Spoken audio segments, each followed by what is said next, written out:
Cathie Wood had some very positive things to say about Tesla stock, even saying and reiterating her $2,000 price target on Tesla stock by 2030. Let me tell you right now, if Tesla stock is anywhere close to that by 2030, I will say this channel has been very successful, and likely by then, better things are going to be to come. But point is, you could be looking at huge returns, like life-changing amounts of money, if Cathie Wood is correct. So, here in this video, I will share the 7-minute long clip of the interview from Cathie Wood. I want to give you guys the full perspective because, yes, Cathie Wood is very bullish. She is. And a lot of what she said in this interview was very bullish, but she said something particularly negative. And I think you need to hear that as well. She actually said that Tesla is likely going to cut prices again. And that could be bad news, really bad news for Tesla stock investors. We are also going to be going over any and all news that you need to know on Tesla stock heading into tomorrow and any and all economic data that we will have in the markets coming tomorrow. Not to mention the option activity for the full day today in Tesla, and we'll take a look at the chart, what the technicals suggest Tesla stock is going to do next. So let's go ahead and run this clip from Cathie Wood, and then we'll be back afterwards to provide some very important context. The annual Sports Global Leadership Conference is hosted by Bruin Capital and Sportico. We've got a huge lineup of great guests all morning, including Washington Capitals owner Ted Leonsis, who's going to join us in just a little bit. And then in the next hour, in the first time he's ever been on CNBC, hedge fund manager, New York Mets owner, and of course the chairman and CEO of Point72 Wall Street veteran Steve Cohen will be with us, and we've got a lot of questions for him. But right now, we are joined by Cathie Wood, ARK Invest CEO and CIO, who's going to be speaking here a little bit later. It's great to see you this morning. Great to see you, Andrew. There's about 100 things to talk about, including Bitcoin and the distinction between what's happening with Bitcoin right now and gold and the like. But I do want to start on Tesla. Sure. Because we've seen the price action in Tesla, which has fallen on the back of worse than expected numbers. And I'm just so curious what you think is happening at Tesla right now, and whether, and there are some analysts out there that now have gotten bearish or starting to believe that we are at some kind of big inflection point. Right. So I think a couple of things are going on. First, and Elon's been talking about this in the quarterly calls, the consumer is under pressure. There is, even though these economic statistics are coming out and saying everything's just fine, you listen to these company reports one by one, most of them do not sound like these economic statistics are suggesting. And I think Tesla's been telegraphing the high rates. They've been cutting prices to offset them. And they will continue to cut prices. So I think there's economic weakness. There has been a bit of a backlash, I would say, and a pause, because you do have GM and Ford saying, wait a minute, we're going to take a pause here ourselves because we can't do this profitably. By the way, that's a positive for Tesla, you know, to have the competition doing this, and Tesla's just going full steam ahead. So I do think part of it's economic. And you can use all these other excuses. But if that is the case, what's going to happen, we believe, during the next 5 years, and you know that's our investment time horizon, we think the cost of an electric vehicle, the average electric vehicle, is going to be cut in half. And Tesla's new block manufacturing techniques and technology, along with AI, are a big part of this. How much, and you've been buying on this weakness, well, if you want to call it that. So as we were selling when it was around 400 and 350, when it's been cut in half, down 60%, is not the time to run for the hills. If you believe Tesla is going to be, in this we also believe, the autonomous taxi network, certainly of the United States. Right now, people are starting to think about Tesla again as a car company. I mean, I think that's what part of what's happened here in terms of the valuation cut. Has been people said at one point, oh, this is a tech company, right? This is an AI company. This is all sorts of things. And then there were always these bears saying, well, actually, guys, it's not that at all. It's a car company. Now, some people are saying, well, maybe it's a car company. What is it? And for the valuation to sustain itself and actually to move higher, does it have to be what you just talked about, a robo-taxi company, a AI company, and all of the above? It epitomizes the convergence among technologies that we are seeing today. And the robo-taxi network is not an if, it's a when. It's already happening. Waymo is out there, proof of concept. So it is going to happen. And if you've tried version 12.3 FSD, you'll see that Tesla... This is the full self-driving mode that we should say is not fully self-driving just yet. Correct. But if you drive, if using it, you will find that it is becoming...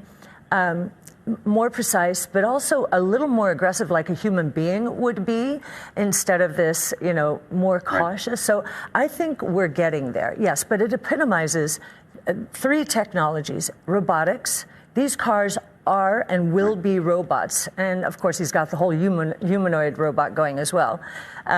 Energy storage. Autos in the future will be electric. We believe in 5 years, 75% to 85% of all sales will be electric. Here in the United States and around the world. Even with the pullback that we've had in terms of EVs and the adoption. Think about this.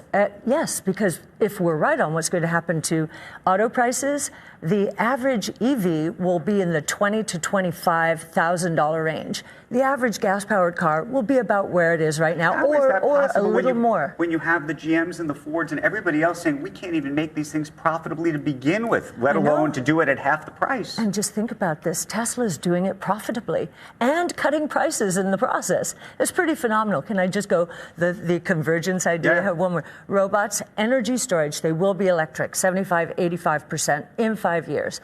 And then artificial intelligence. This is the biggest AI project in the world. If NVIDIA is worth what it's worth, and we believe it's worth what the market's paying for. We think it's going to have an inventory correction out there. It happens regularly. Okay. We've been through very many inventory cycles. Right. I have over the years with NVIDIA. So definitely going to see an inventory cycle as companies reassess, okay, wait, how do we get ready for this AI age? And there is a reassessment process. We're going through it ourselves. But if NVIDIA if its valuation is correct, this AI project has to work. What is Tesla worth? If you were willing to sell it at $300 or $400 and you're buying it now, what is it worth in 5 years? $2,000. We're in print on that. $2,000. Yes. Let me ask you another. And think about that. It's down 60%. This reminds me very much of 2018-19. We're in a bit of a trading range, and we will be until more and more analysts, investors understand how provocative the convergence of these three technologies is going to be. Let me ask you this. When you think about the Magnificent Seven, a lot of people have taken Magnificent Seven and now called it the Fabulous Four or the something else, but Tesla's not in it anymore. Right. Is that the right way to think about it? What does your Magnificent Seven look like today? I always think about your fund as a lot of the Magnificent Seven. Not really. We have, actually, if you look at the overlap of our fund with the NASDAQ or the S&P 500, very little overlap, maybe 5%. Tesla, Meta Platforms. We think AI could be quite disruptive. There are other disruptive forces taking place that could dislodge some of the Mag 6. I mean, the GPT-4, for example. I don't have to go through Google anymore. I can just say, take me to a place where I can buy these shoes at the cheapest price for delivery, free delivery, in 2 days.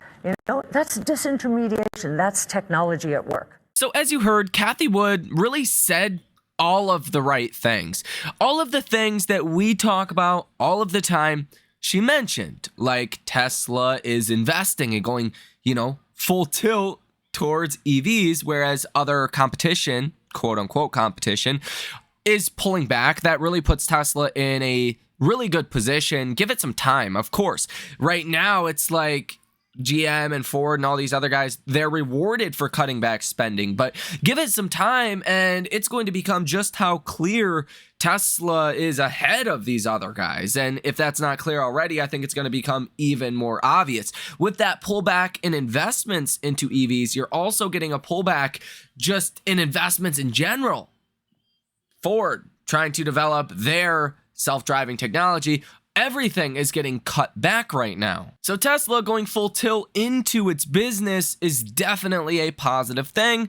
Hasn't been as great, the last couple of quarters, and it's not going to be as great for the next couple of quarters, that R&D spend is definitely going to increase, but longer term, that's what you want to see. Cathie Wood in her bull thesis really has a main highlight or argument around the robotaxi network, and she believes that could bring in $5 to $10 trillion of revenue by 2030. Cathie Wood says it's not the time to run for the hills as Tesla stock has been falling, and Cathie Wood has been a big buyer of Tesla stock in recent days. Cathie Wood said, quote, "We think that the robotaxi opportunity globally will deliver $8 trillion to $10 trillion in revenue by 2030 and is one of the most important investment opportunities in our lifetimes." Now, this $8 to $10 trillion total revenue number, I don't believe she means by 2030 Tesla's going to do 10 trillion in revenue. That's not exactly what I think she's saying here, but she believes the robotaxi network could launch in, 2027, and then over the next 3 years, that's where you scale to a combined 8 to 10 trillion in total revenue. There's going to be R&D costs here, there's going to be expenses, but even if you assign a 25% margin on, let's meet in the middle at $9 trillion, that would be total profits of about $2.25 trillion. Divide that by 3.3 billion shares outstanding, and that would be $681 of EPS. Now, I don't know if that's exactly going to happen, but that just shows you how big the opportunity truly is, especially if the margins are 20, 25, 30, 40, 50%, in which long term they definitely could be. But again, Cathie Wood, all of that is great. She did say that they're expecting Tesla to cut prices further, and that could be quite problematic for the stock. You've actually seen in 2024 a net positive in pricing, meaning prices have not fallen in 2024. They've actually risen. Yes, you had that temporary price reduction on the Model Y that was put back to where it was to start the year. And then Tesla just raised prices $1,000 here in the US, as well as Canada and China on the Model Y. And they raised prices by about 2,000 euros on the Model Y in Europe. So you're actually net positive here. You should see margins improve, especially in Q2, as long as we do not see price cuts. Which, let's be honest here, if there was ever a time to maybe cut prices and try to boost demand, it was probably last quarter, since the number was really bad. 386,000 deliveries.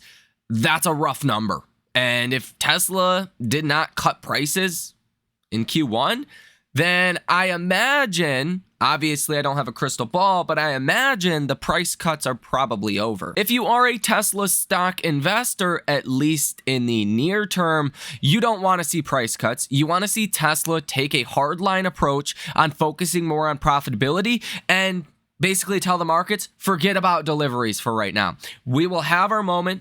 Growth will reaccelerate at some point, but right now we're going to focus on per unit profitability. That is what I'm expecting coming on Tesla's earnings. And just the way that Cathie Wood said this today, that they're still expecting price cuts, maybe I'm wrong. I mean, that's definitely possible. But if I'm right, everyone is caught off sides. Even the most bullish Tesla investors are going to be caught off sides when Tesla takes a stance to focus more on profitability. Again, that's just my personal opinion. I am not a financial advisor, so come to your own conclusions and obviously contact a financial advisor if none of this makes any sense. But I think Cathie Wood did have a major point here.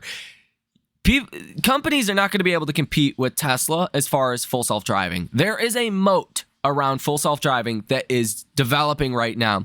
If you're a longer term horizon kind of investor, let's say 5 to 10 plus years, you want to be buying as many shares of Tesla as possible right now. Unless for whatever reason, people just stop buying EVs, there was no more advances in technology, and, Tesla just stopped innovating. I mean, that's obviously not happening. So if you were bullish on Tesla any time in the past, I think right now could be one of the last big I'll just say it, dips in Tesla stock that you can really take advantage of buying Tesla stock at bargain bin prices. Now, what's a bargain bin price? If you're thinking about the last 12 months and what Tesla's earnings were, okay, maybe Tesla's not bargain bin at $168 on a simple PE, valuation method. But doesn't matter. It doesn't matter what happened last year. It doesn't matter what happened in Q1. What matters is what the forward-looking outlook is for Tesla. Tesla does focus more on profitability. That's going to mean, higher EPS. That's going to mean Tesla stock going higher. But what about 2 years or 3 years, 4 years or 5 years from now? These prices, you're going to look back and say, damn, I wish I bought every single share that I could have possibly got my hands on. Again, that is outside of any exogenous event that happens, any kind of black swan event or deep recession. Now, I do want to share with you guys this post. I shared part of this in the last video, but it's from Frida Duan. She is with Altimeter Capital. They just came out and became very bullish on Tesla's FSD and Tesla's AI potential. But she says Tesla's moat in self-driving. The self-driving space has been a battlefield of ideas, LiDAR versus cameras, rule-based to end. A lot of dead bodies with new entrants that keep coming. As FSD pivots to end-to-end, there is a lot of discussions around its moat. Why can't other OEMs get there? What about NVIDIA? Or Mobileye. This is something I really want to highlight because a lot of people since the AI day with NVIDIA, the GCI conference, whatever it's called, that just happened like a week ago, 2 weeks ago now. Full self-driving and cars driving themselves was something that was talked about quite a bit, and NVIDIA wants to develop their own software for this. Well, this is why NVIDIA will not be able to compete. It says data stands at the heart of this discussion. While the importance of data volume and quality is widely recognized, nuances such as the type of data and its accessibility are often overlooked or undervalued. The right type of data is crucial. Tesla has 9 high-resolution cameras per car, while most existing fleets on the road have 1 to 2 difference of quality. Although NVIDIA sells 1 million units of Orin chips annually and Mobileye's IQ chips have 70% penetration, most of the installed vehicles don't produce the right kind of data for training. Access to the data is equally critical. The presence of cameras doesn't guarantee usable data, with much of it not being saved or simply disconnected. Even when data is stored, third parties like NVIDIA and Mobileye face hurdles using it in real time. And of course, volume and quality of the data matters. Waymo, rumored to be also pivoting to end-to-end, struggles with 500 vehicles and under 10 million miles of data. And this is not to underestimate the internal execution and organizational challenges of removing 300,000 lines of code and likely a complete reorganization. Potential competitors face 3 hurdles: producing the right type of data, accessing that data, and achieving sufficient volume and quality. This screening process effectively sidelines most existing fleets and creates obstacles for third-party providers. New EVs might meet the first 2 criteria, but their fleet sizes fall short. BYD stands out as a potential well-positioned player, albeit without a clear focus on autonomous driving so far. NVIDIA versus Tesla in some way mirrors that of Qualcomm versus Apple, where NVIDIA leads in chip design but lacks Tesla's level of integration and ecosystem control. Players like Li, XPEV, and NIO all use NVIDIA's chips, yet they are developing their self-driving algorithms in-house. As the industry gravitates towards end-to-end approach, Tesla's moat actually seems to be widening. Because sure, like this says, you could have the cameras, you could store the data, and something else I would put in there is the actual training compute to train the data. It's not cheap to be able to train a model like Tesla is. And then the fleet size, right? And if a company has 1 or 2 of these, they likely don't have all of these. And full self-driving cars are a little bit different than other AI projects, I would also point out. You can't have much of an error, right? You're talking about lives that depend on it. One bad crash could do a lot of bad for a company, for a brand. You can't be making mistakes. So it's kind of the system or cycle, if you will, of how long can we throw money into FSD or this software trying to create full self-driving, and how long is it going to take? Are we going to run out of money, or is it just not going to make sense to do that at all? And I think a lot of companies, they're not in a financial position to do that. And the other half of them are like, it's not even worth trying when Tesla is this far ahead. So ultimately, this likely means down the line that legacy OEMs or anyone that really wants to compete for the auto business specifically, they're going to have to license Tesla's FSD technology. Now, I'm sure there would be some kind of partnership there. Let's say FSD costs $100 a month, $150. Maybe a GM or a Ford, they get like $25 of that. And Tesla gets the rest. Who knows? Something like that is probably what we're talking about here. Something that would benefit both companies, but really benefit Tesla. And if you did not think Tesla had a moat before, well, I think FSD is truly the moat for Tesla. Or at least it appears that we're heading in that direction. Now, just to pivot a little bit, here on the day today, Tesla stock was up over 1%. A really good day. Okay, 1% on Tesla these days to the upside, that's a pretty good day, especially considering yesterday's 5% decline or so. But here on the day from hedge funds and institutions, you had 647 orders in the options market, totaling $2.26 billion, with a positive order value of 31%. So a lot of dollars headed into Tesla options. Not a lot of them were positive, though. We can't draw any definitive conclusions here, but that's not great. That means 69% of 2.26 billion either bought puts or sold calls today. The big reason why stocks did better today than what they have been doing recently is ISM Services prices paid. I'll quickly go over this just in case you did not watch the last video, but that number was expected to come in at 58.4. It actually came in at 53.4, so 5 points lower than the estimate, just showing, I mean, prices are really not going up in the service sector of the economy in March. A little bit still. Yes, the number is above 50, but not nearly to the same degree as we thought it was going to. Coming tomorrow, Thursday, April 4th, we are going to get the balance of trade out of Canada and the US. It's highlighted in red here. It's not going to be a big catalyst. It's not going to move the markets. You will get, though, at 7:30 in the morning, Challenger job cuts, and that's expected to be 89,000. Again, I'm not expecting a big move from that, but it is definitely possible. You could, especially if you do get a really large number. You will get initial jobless claims coming out tomorrow. Again, same thing there. We've kind of been stagnant here at like 210,000 weekly jobless claims. If that comes in higher, that's a sign the economy's weakening. If it comes in lower, well, the economy is still doing just fine.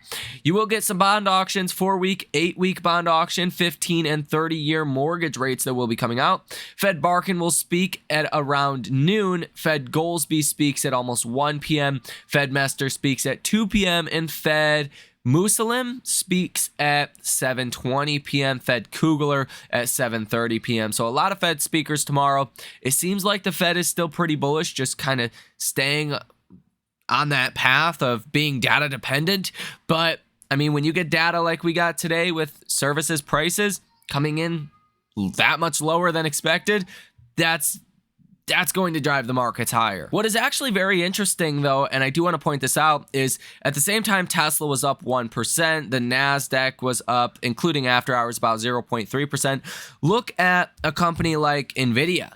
NVIDIA was actually down 0.5%. If indeed it looks like inflation is continuing to fall and the Fed is going to be able to cut rates and the economy is still staying strong, that is the perfect storm for redistribution of capital away from big tech into small and mid-cap stocks. So it's kind of interesting. If we get good news in the markets It's probably not good news for big tech, but probably really good news for a stock like a Tesla, a stock like a SoFi, right? Fubo. These stocks did very well today. Some news came out about 2 hours ago. Sawyer Merritt is reporting it. Tesla's computer vision chief, Ethan Knight, has left Tesla and joined Elon Musk's XAI company. Elon Musk comments here to provide a little bit of color. He says Ethan was going to join OpenAI, so it was either XAI or them. They have been aggressively recruiting Tesla engineers with massive compensation offers and have unfortunately been successful in a few cases. And if you guys missed the news today that dropped Apple stock that sent iRobot shares up almost 20% at one point today, Apple is apparently exploring home robots as its potential next big thing after its car efforts failed. Now, this is kind of cool to see what Apple may be able to do with this. It's going to take a very long time before anything really happens. But keep in mind, Tim Cook back in 2017 said full self-driving cars are the mother of all AI projects. Like, that is the thing that is really important. Apple realized it was going to be so difficult to develop autonomous vehicles, they might as well just give up and essentially cede that victory to Tesla. Now it's on to home robots as the next big thing. I mean, it's going to be cool to see what Apple comes up with. If we ever get an actual product, I will be surprised, but I mean, sounds good to me. Now, if we take a look at Tesla stock on the charts, good news is Tesla tends to follow the technicals pretty much spot on most of the time. You've broken down, you're in a bearish downtrend, obviously hitting lower lows, but you have not officially hit a lower low just yet.